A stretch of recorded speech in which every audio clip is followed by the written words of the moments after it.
So what do you guys think? Did that get you excited for our upcoming gameplay showcase?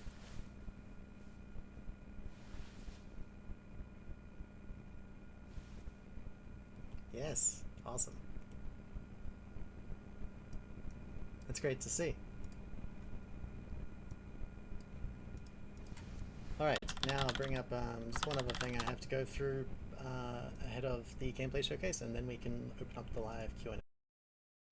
Okay, can you hear me again? Alrighty. So, today we've got a few things to cover. We had this opening presentation now, which you just experienced, to get things warmed up for the gameplay showcase. So, welcome back, Commanders.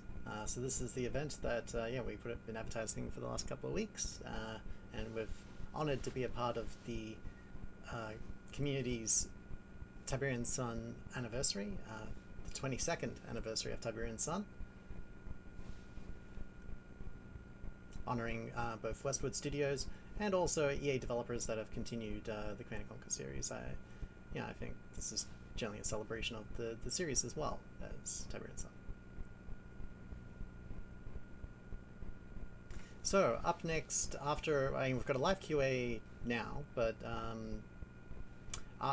after the QA, we've got the gameplay and developer showcase from 2 to 4. So that'll be on our YouTube channel at youtube.com/c/Tiberian Sun Rising. We'll be showing more of the action gameplay intro, because it gets a bit different next time around, and it's also for people that missed this live opening presentation now. We'll be showing some of the multiplayer maps in detail, because we had some requests over the past couple of weeks from both our fans on ModDB and on our Discord server wanting to see more of the maps that you're going to play in Tiberian Sun Rising. So we're not going to go through all of them, but we've chosen some highlights to show you. We'll be showing more of the Nod Cyborg Commando in action, wreaking havoc, and we'll also be showing the GDI dropship and what you may not have expected, the GDI dropship loadout. And we'll also be showing more of the Tiberium ecosystem, and then we'll be featuring some Tiberian Sun Rising music by Belinda Coombs and Dmitry Golovko. Sorry, Dmitry, if I got that wrong. And we'll also be showing more of the automatic gates, walls, and firestorm defense. We've had a lot of requests to see more of the gates, and a lot of people in disbelief that we got the gates working in real time. So yeah, just to show that it works, and also the firestorm's amazing. So I'm happy to show more of the firestorm. So right now, we've got the live Q&A, and he cried out in a loud voice, "Lazarus, come forth!" What are your questions prior to the gameplay showcase? What have been your questions all these years, I guess? It has been a long journey. Get your burning questions answered. Inquire about the future while you still have human eyes. And so I'll open up questions to people on the Twitch and also on the 22nd anniversary Discord server and the Tiberian Sun Rising Discord server. So I'll be picking some questions from those places. I'll also see if there's any, I'll see whatever developers from our team are online now that might want to join in on the live Q&A now, and I'll patch them in if they are available. Otherwise, I'll be your host. Okay. Let's see what questions we've got coming in.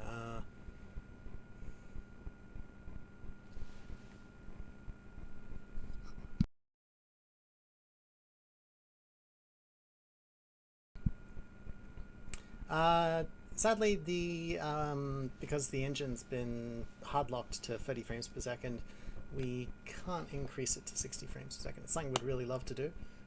It's something we've tried, but that's one of the few things we can't do. That said, the optimization effort that we've been working on, which has effectively delayed our launch, because otherwise, yeah, we would have launched beta by now. the optimization is a pretty massive speed increase, so it's it may not be 60 frames a second, but it runs pretty buttery smooth, the optimized version.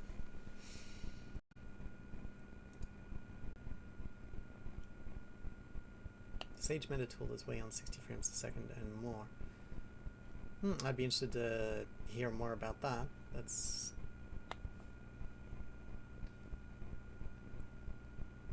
so yeah, drop me a DM. I haven't not familiar with that. And let's see how close you guys. In terms of emulating Tiberian Sun, we are taking some creative liberty. That is correct. While we love Tiberian Sun clearly, like the rest of you, and we're longtime CNC fans, back when I started the project, one of the reasons we chose to do a reimagining was we wanted to learn more about game development. We also wanted to learn more about what made a Command & Conquer game special, and also Tiberian Sun was a game that, especially after the first Command & Conquer, which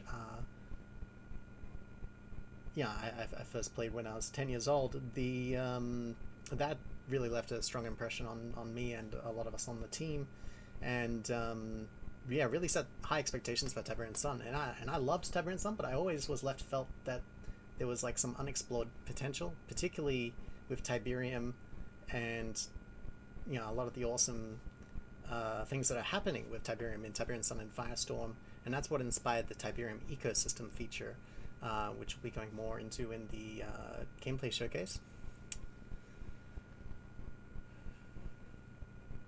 But that said, we're trying to get something that feels like Tiberian Sun, but with some new features, some our own vision, and also playing a bit more modern. We don't want to emulate RTS precisely from the 90s. We want to take what the essence of Tiberian Sun was and use the newer technology in the Sage engine to improve on Tiberian Sun in a more modern way. That said, there are more modern engines now, but we're really pushing to get the most out of the Sage engine, which is the engine Command & Conquer 3 uses, as we can. When is beta release? The ongoing saying on Discord is soon. We're committed to bringing a high quality release that you'll all be satisfied with. That said, like,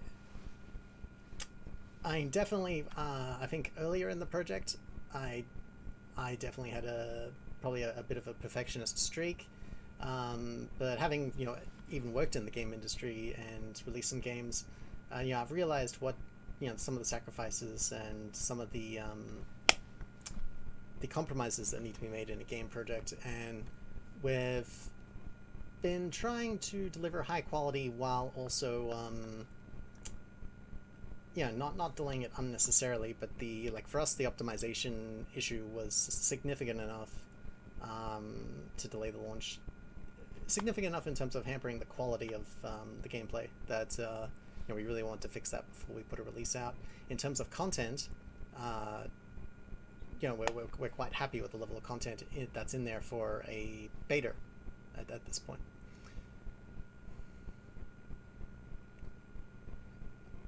Will it be it will not be possible to play Tiberian Sun Rising with the CNC3 campaign. We've changed to CNC3 very drastically, and particularly with the optimized version, where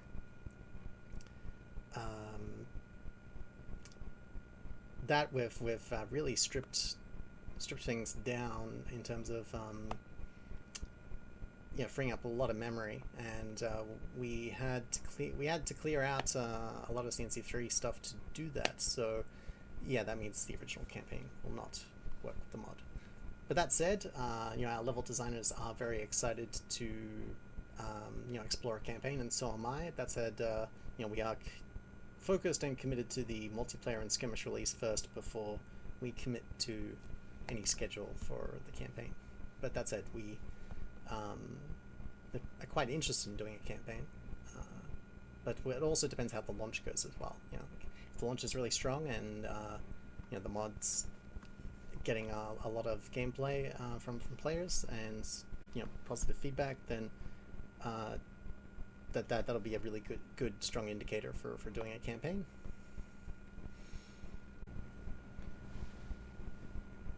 With the question about balance changes, can you be a little bit more specific?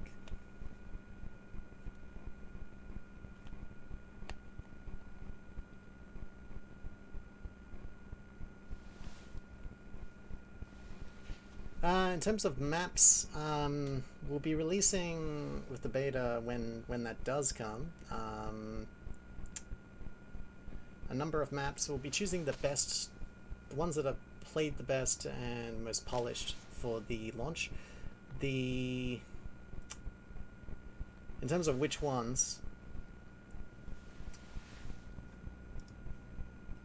I'm gonna say it'll be around between 8 and 10 maps. I believe we'll be looking at. I mean, possibly, you know, if we really strip it down to the best maps, for at least the initial launch, it may be as low as 6, but, you know, we'll quickly bring that up, because you know, we just want to make sure that the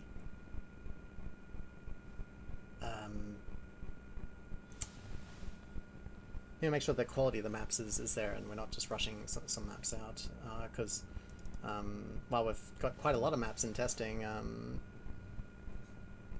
yeah, we've got a quite a small team, so we can only polish so many maps at once. But that said, we've got at least between 6 and 8 maps that have pretty high polish right now, and probably aren't going to change a great deal between now and a beta launch. But then some of the other maps that we have in the pipeline do need more polish, and they will not see the light until they're ready.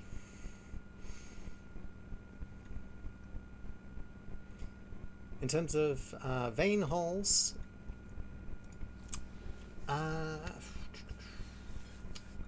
vein holes are pretty deadly.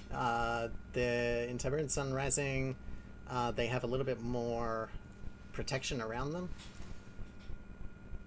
They have these longer tentacles that extend outward from them that units that get too close to the vein hole get attacked. This was to provide the vein hole with part of it was a little bit more visual appeal, but I liked it on the game design front because the vein holes were, if you could get some powerful units in that could survive the vein damage long enough, like disruptors were a really common way to take out vein holes in the original Tiberian Sun. Despite the damage from the veins, they usually survived long enough to take out a vein hole. The long tentacles extending out from the vein hole you know, will attack something like a disruptor and make it more difficult to destroy a vein hole with land forces. But that said, usage of either the iron cannon or aircraft will suddenly be a very effective way to take out a vein hole. And in terms of the Tiberium ecosystem, under the right conditions, vein holes can form. But that said,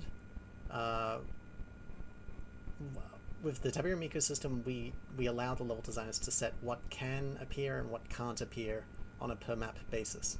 So that's to stop things like vein holes disrupting a map that wasn't designed for a vein hole, yeah, and just ruining the map. So, you know, it's a level of quality control we put into the that particular feature.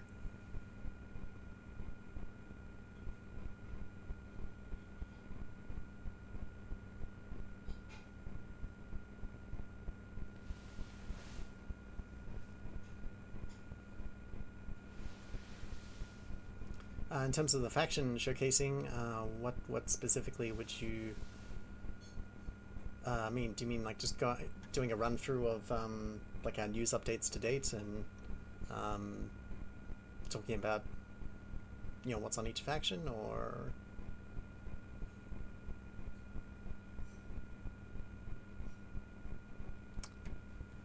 Red Alert 3 and CNC4 style cliff bottles? That's a good idea. They certainly look really good. And we've been meaning to model up some destroyable cliff edges, because those were in Tiberian Sun, to create accessible parts on cliffs that weren't previously accessible once you destroyed a part of a cliff.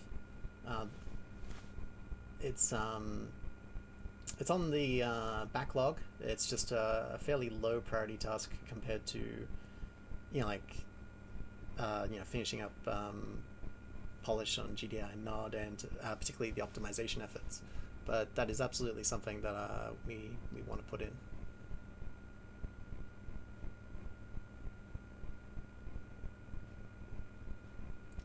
Banshees, BOP. Yeah, the Banshees are pretty powerful, particularly once they become elite. Once they get an elite status in the veterancy system, they're terrifying.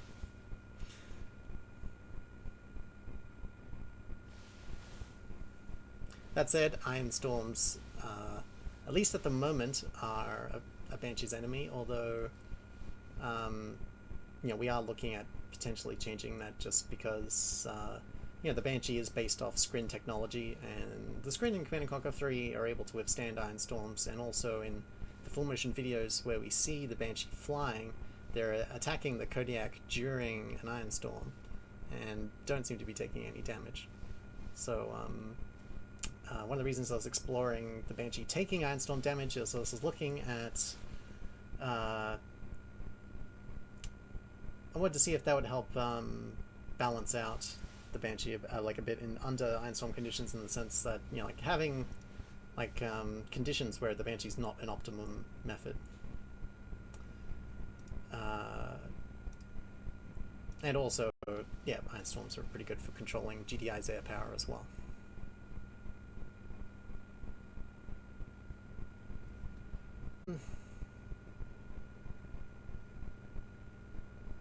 The units.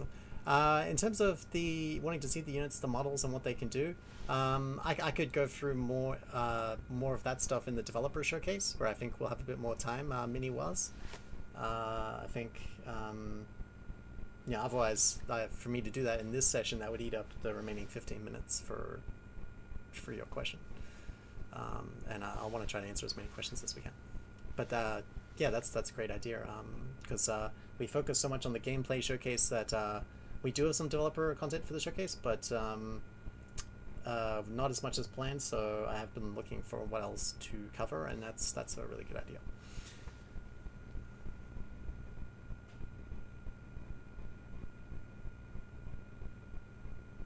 And also DM Beachy's suggestion of doing some videos detailing specific units. That's something that we could certainly do, not today, but we could release on a regular basis like a promo video for a particular unit, and do some video footage focusing on that unit, telling you more about it. I think that would be really fun to put together, and would promote the mod a bit more, and also promote awareness of what each unit can do in Tiberian Sun Rising, since that it's more of a Tiberian Sun evolved. It's not just a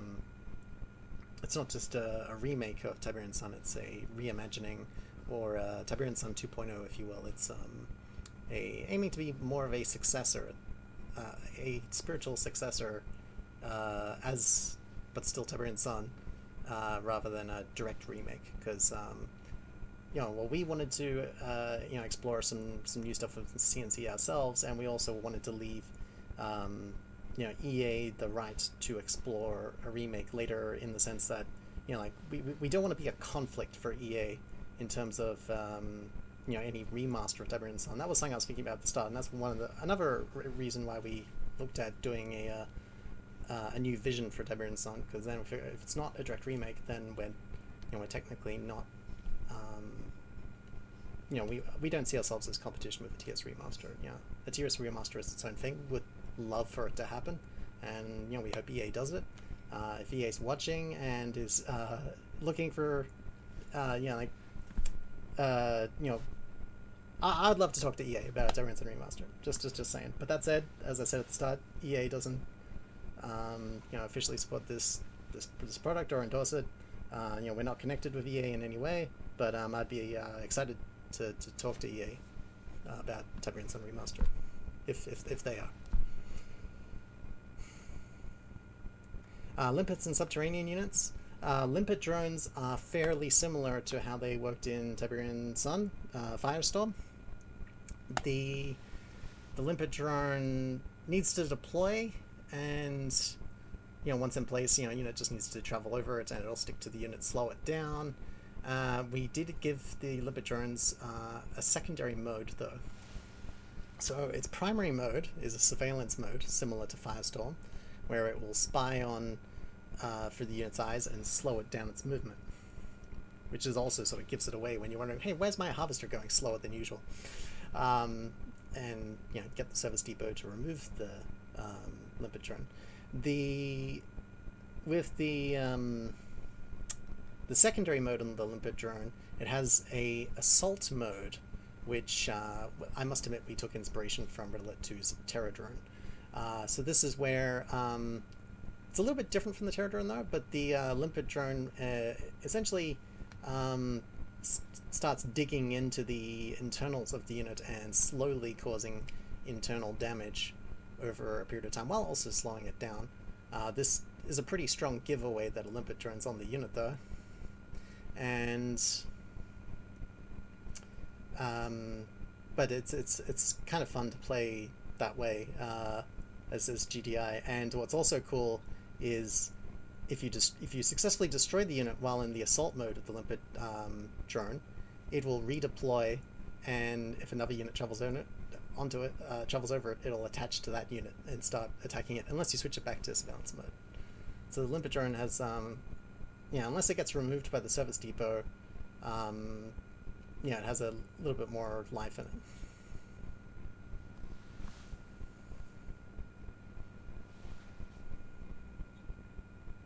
And subterranean units, they now have a toggle mode where you enable subterranean travel, and they burrow underground, and once they're burrowed, they'll stay burrowed until you command them to surface. Which we kind of like that better, because in Tiberian Sun, the subterranean units always felt vulnerable unless you were constantly moving them. So this gives Nod the ability to, if they wish, permanently bury their subterranean vehicles until they're ready to use them, and then they can just surface them. That said, detector units like the mobile sensor array can absolutely detect burrowed units, and there are ways to damage burrowed units once they've been detected. The disruptor is quite effective for this, because its sonic wave does effectively some seismic damage through the soil. W3D Hub's asking if I could tell you a bit more about the journey of the mod back from when it was a mod for 0 Hour, and how the transition to the CNC3 engine changed the scope and development of the project. That's a big question. Sure. Tiberian Sun Rising started out as actually originally a Command & Conquer Generals mod, say even before 0 Hour, although we didn't, I didn't have a team back then. It was just me solo deving, and I hadn't announced the mod. I was exploring doing the mod at the time, and I put up a single screenshot of some Tiberian Sun models I modeled, which were my first 3D models, and they looked absolutely awful, but it went almost viral across all the Command & Conquer websites, going, hey, like, Tiberian Sun Generals mod, this looks really cool, and that I was like, okay, I guess there's people interested. And then I got an email from it was under the name Death Wasp back then, and now called Thumper. It's one of our first team members, and he was an artist, and he knew some other artists, and that's how we formed the initial team for Tiberian Sun Rising. But before we formed the team, the Generals mod that I was working on it as like a prototype, it was called Tiberian Ascension originally, and when we formed a team, that's when we put the new name Tiberian Sun Rising on it, because we felt that better described what the project was. In terms of going from 0 Hour to CNC3, that was a pretty big step up. In terms of, CNC3 is a more complex engine, much more than 0 Hour, particularly because it introduced shaders and a small amount of physics stuff, not a great deal though, and a much deeper set of features than what Zero Hour had, and it took a while to get accommodated or acclimatized with the new tools, but you know, we were one of the first teams to get something into the CNC3 engine when the Mod SDK released. We put screenshots of our Titan in game. That was one of the first units in CNC3 via EA's Mod SDK, and yeah, that said, it did change the scope of the development because the design did change of CNC3, but after the design changed for CNC3 and also the moving of engine was quite difficult because it more difficult than I anticipated moving engines, and it delayed the development. You know, I vowed to not change engine again for this project unless there was like something like hugely compelling to make it worth it. Yeah, like while Red Alert 3 is a great engine and does have some upgrades, it doesn't have enough significant upgrades for us to move to that engine. CNC3 is still largely one of the best engines around, that at least that we can legally put you know, Tiberian Sun Rising into, because you know, EA obviously allows the fans to mod their games with the CNC IP, but if you start going outside of that, it's very difficult to get permission to work with other engines. There are some exceptions, like you know, Renegade X works with Unreal Engine, but that was very unique circumstances, and they did get special permission for that. And that said, in terms of the scope as well, yeah, the scope's been locked for quite some time, because also, yeah, like adding things would just delay the development, and also the scope was pretty huge to begin with. I really underestimated the size of the project when we began, and also once I started working in the game industry, which I suppose also delayed things a bit as well, because that was a very busy time when I was working for a game studio. That taught me more about you know, getting things done and being a little bit less of a perfectionist, so you know, moving at a faster pace. So I still believe in quality, but I do realize that there's a certain pace a game development needs to move at to ensure a steady progress, particularly for a spare time project. What's Tiberian Sun soundtrack going to be in the mod? So, well, according to EA's modding guidelines that were released with the Command & Conquer Remaster, we can't actually put the Tiberian Sun soundtrack in the release of Tiberian Sun Rising. We believe this was done because certain Command & Conquer tracks, like even EA, might have some licensing issues with. So, and you know, unless we got permission from EA themselves to, you know, release the Tiberian Sun soundtrack with Tiberian Sun Rising, we're going to abide by the CNC modding guidelines that EA has established since the remaster. So we've got our own composers, you know, composers I know from my game development circles. They're professionals. They're very good. Dmitry Glokov and Belinda Coombs. You know, and we will be showing you some of the tracks, some of their music in the gameplay showcase. You'll get to hear it first. In fact, one of Belinda's tracks was in the promo video I did for this event. If anyone saw the promo video we put up on YouTube, that's only look at one of the tracks, but not the full track.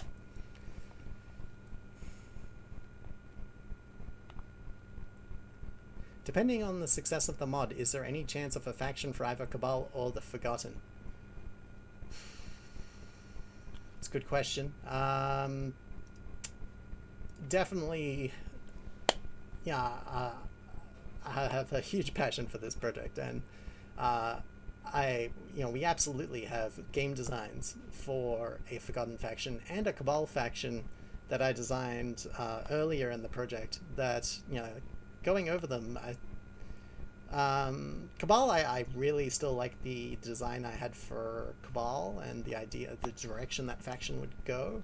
And the Forgotten, I've actually changed my mind quite a bit on how they would go, but and the new direction I'd take them is a little bit, it's kind of cool actually. It'd be kind of exciting to do. That said, yeah, the mod would have to be pretty successful to warrant more factions, because doing GDI and Nod's been a huge amount of work. That said, if we got some, because our team's a bit small since we since obviously since the start of the project we had a stronger team back when we started, and we've got a smaller team now, but we've got quite an experienced team. If we got some new artists on the team that could help push out the amount of assets that would need at to do a Kabbalah and Forgotten, plus the mod being successful, I'd certainly consider it, but I'm not gonna commit to more factions. I think the campaign is probably something would be more more in line to do, but that said, we will need to assess after launch. But that said, the campaign looks like a lot of fun to make, so there's a good chance we may do that, but wait and see until we officially announce it. This Q&A is me answering questions, but it's and yeah, I'm trying to be honest with you, but I'm also trying not to commit to things we can't necessarily deliver. So that's why I want to stick to what we're doing right now, at least in the present moment, before we get too carried away with the future.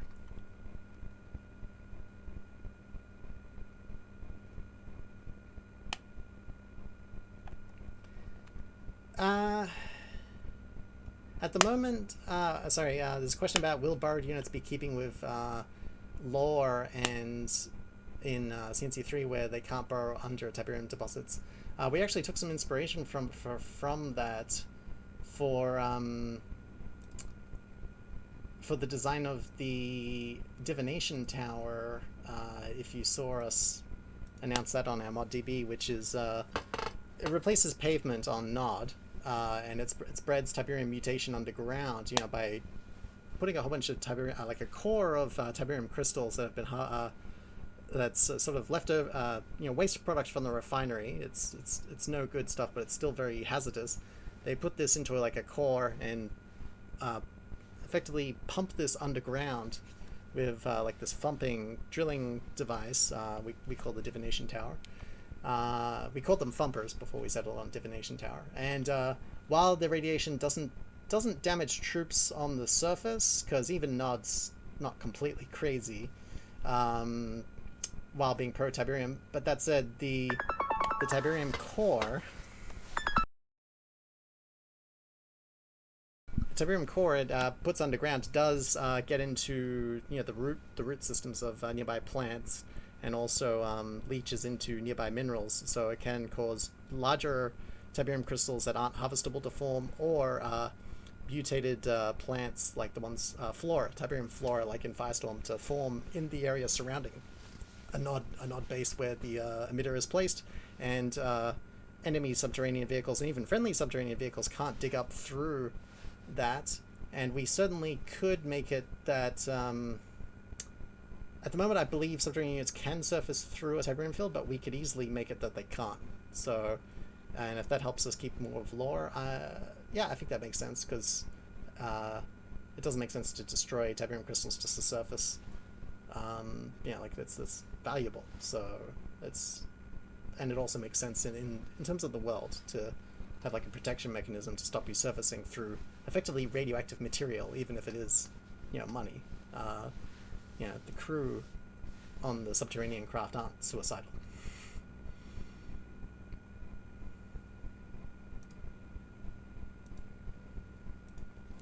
Because Nod has, matured a bit by the time of Tiberian Sun. They're still fanatical, but Nod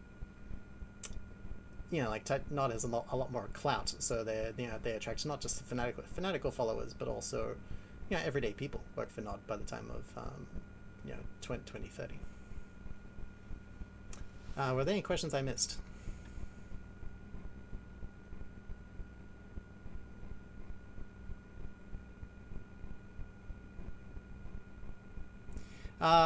Sorry, a question about skirmish modes, and will we be able to override base ecosystem settings? Just as a heads up, maps that do not feature the ecosystem will be snow and tundra maps. Tiberium is significantly slowed in these environments, so iron storms do not form, mutated plants don't form, visceroids still form, and vein holes don't form either in snow and tundra maps. That said, there will be certain temperate maps where we either dial down the ecosystem significantly or turn it off altogether. And we might call those maps like tournament maps, more for professional play, where more hardcore gamers don't want the environment affecting the result of their actual skill. We can certainly do that.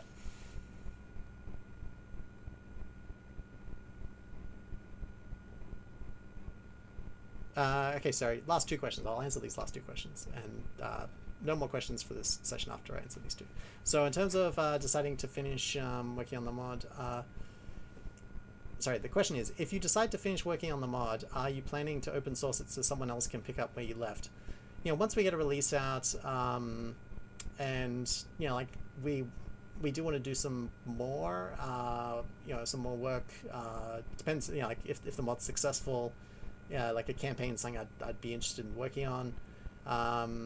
In terms of the other factions, that's harder to say. But I would be, would I be willing to open source a project or hand it off to someone else to develop those? And would I stay involved? Potentially.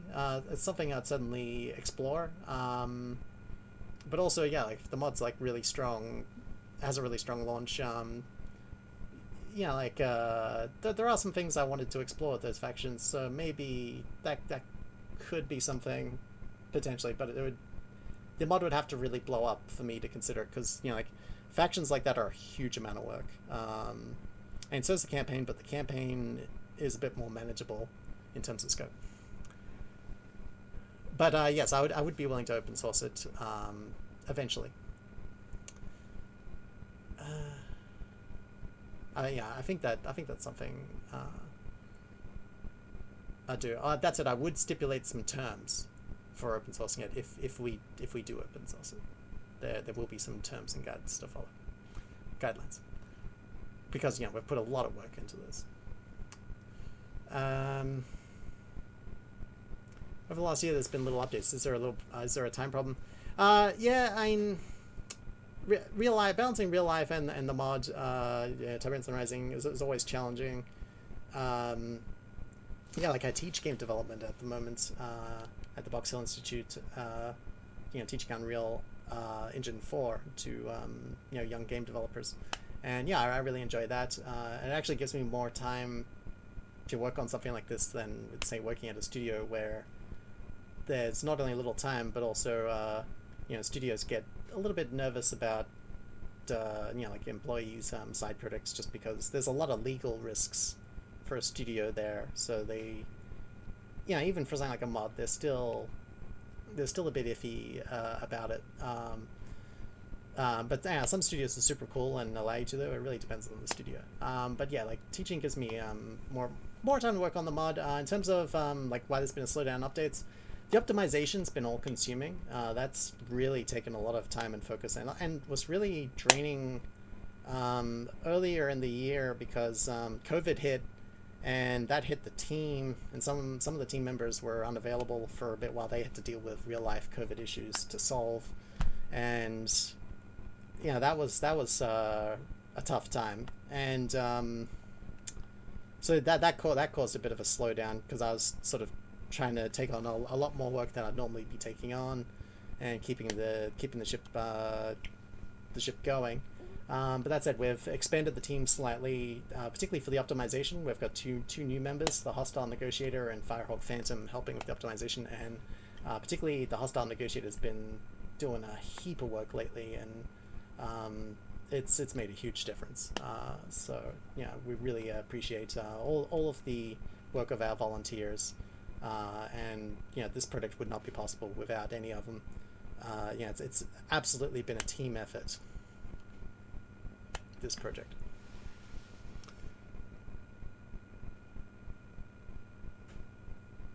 but I will do better to do more regular updates from now on.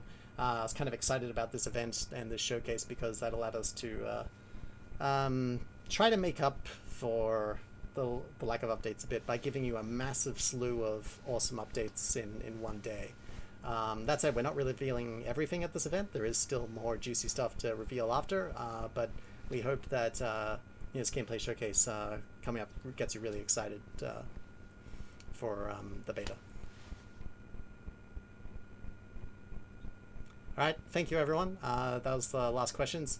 If you have any more, leave them on the Discord server and just @ me on Discord and I'll get back to you as soon as I can. I better get things in place for the gameplay showcase so that it can start on time. Alrighty.